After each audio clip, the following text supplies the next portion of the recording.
Si on connaît sans doute davantage aujourd'hui le film d'Henri Verneuil que le roman d'Antoine Blondin, certains connaissent surtout cette fabrique du même nom, à Saint-Jean-d'Hiver. Fabrique de bière et de curiosités. Alors la bière, on voit à peu près ce que c'est, Pierre-Élie, mais les curiosités un peu moins. Qu'est-ce que c'est que ces curiosités? Des singeries? Alors, des singeries au sens pluriel, clairement. Vous savez que le lieu a ce plateau à l'étage qui a une surface de 150 mètres carrés, qui est dédié à une programmation culturelle éclectique, composée à la fois de musiques actuelles, d'expositions plutôt orientées à sciences et arts numériques, de projections et de tout un tas de projets en réalité qui viennent agrémenter une proposition culturelle dense tout au long de l'année.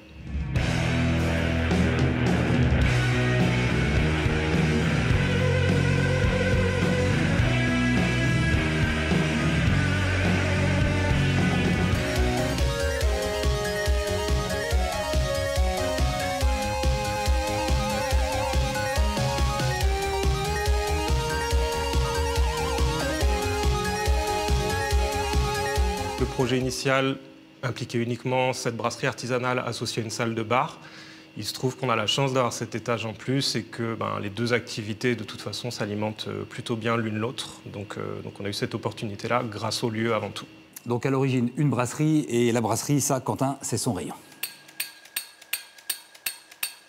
Quentin, des cuves à bière dans un bar comme celui-ci, c'est pas que pour la frime, quoi, ça sert vraiment. Non, effectivement, c'est vraiment pour faire nos bières et notre limonade. D'une manière générale, l'esprit, c'est que tout ce qu'on propose nos clients, en tout cas la plus grande majorité, soit relativement local, et ça, on pouvait le fabriquer. On a l'eau à disposition. Du coup, moyennant un peu de travail et quelques gamelles, on peut leur proposer une bière faite sur place. C'est quoi? C'est une brasserie dans un bar ou un bar qui reçoit une brasserie? C'est bien une brasserie dans un bar, quoi. Le concept de base, ce qu'on veut, nous, c'est que les gens se rassemblent, se rencontrent, discutent, interagissent. Et donc, on a mis une brasserie pour faire un petit point d'intérêt supplémentaire, mais c'est vraiment un bar qui fait sa bière et non pas l'inverse. Bon, on est obligé de dire deux mots de l'origine du nom, un singe en hiver. Ça vient de quoi? Ça vient de la définition que Gabin donne de ces singes en hiver? Alors il y a une référence évidente au film et au livre éponyme, de toute façon ça c'est clair. C'est le film préféré de notre brasseur tout simplement et ça fait une belle synthèse de ce qu'on propose ici. Alors à l'étage, en quelques mots, il se passe quoi? Alors tout un ensemble de concerts, de musiques actuelles, d'expositions, de projections, donc qui sont à la fois de conférences également, pardon, qui sont à la fois proposées par l'association éponyme, donc un singe en hiver, et à la fois qui s'appuient sur le tissu dijonnais culturel qui est assez dense en réalité. Pour au total une cinquantaine d'événements tout au long de l'année. Pierre-Élie, merci de nous avoir reçus ici. Puisqu'on a parlé concert, il nous faudrait maintenant un interlocuteur qui organise des concerts ici. On n'est pas allé chercher bien loin puisqu'on a une perche au-dessus de la tête. En la suivant jusqu'au bout, on était quasiment sûr de tomber sur quelqu'un qui s'intéresse au son. Sam, je te redis pas bonjour, hein, ça fait 1 heure qu'on bosse ensemble. Donc toi, tu fais partie d'une assoce qui organise des concerts. Nous, à Mondophase, on travaille avec des bookers. Donc ils vont avoir plein d'artistes qui font tourner, par exemple un groupe américain qui va faire une tournée en Europe et ils vont chercher une date entre Paris et Genève et nous on est là, ah bah tiens ça nous intéresse, on essaye de trouver un deal qui soit acceptable pour les deux parties et on fait le groupe.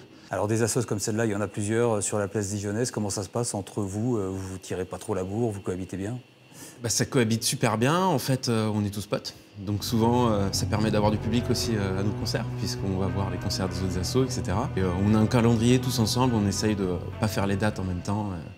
Et après c'est super parce qu'en fait à Dijon il y a une super offre grâce à ces assos en musique. Et alors des concerts dans plein de lieux différents en fait, hein, même certains un peu insolites? Ouais, on organise dans plein de lieux différents, assez éclectiques. Donc au Saint-Jean-d'Hiver, avant c'était la Péniche Cancale, sur le quartier libre des Lentillères, au Deep Inside, quoi. Il y a plein de lieux, les tanneries aussi. Des fois il y a des lieux un peu plus bizarres. Quand on ne trouve pas de lieu, en fait on les fait dans notre salon chez nous, quoi. T'en as fait un dans ton salon, t'en as refait depuis ou t'es encore en train de ranger là? Non, là c'est rangé, on peut recommencer. Dès qu'on trouve plus de lieu, on retourne chez nous.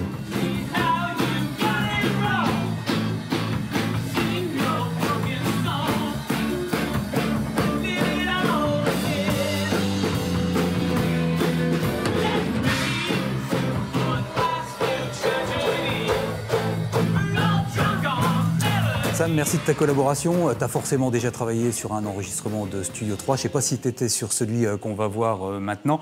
Les puristes reconnaîtront peut-être la touche Samuel Verrier. La mienne, c'est de vous dire simplement à la prochaine, même chaîne, le temps d'un instant, culture à coup sûr.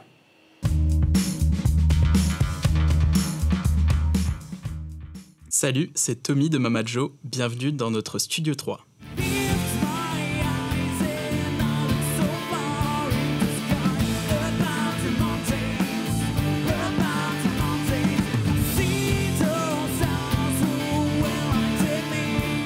Avec moi, il y a Julien à la guitare, il y a aussi Victor à la batterie et il y a Esteban à la basse.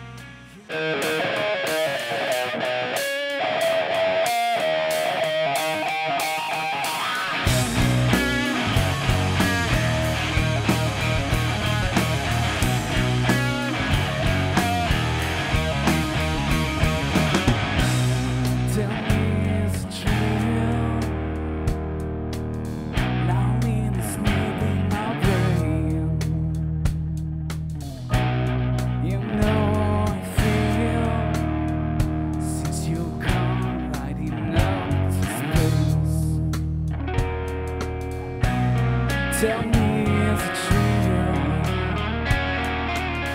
My tears just flow.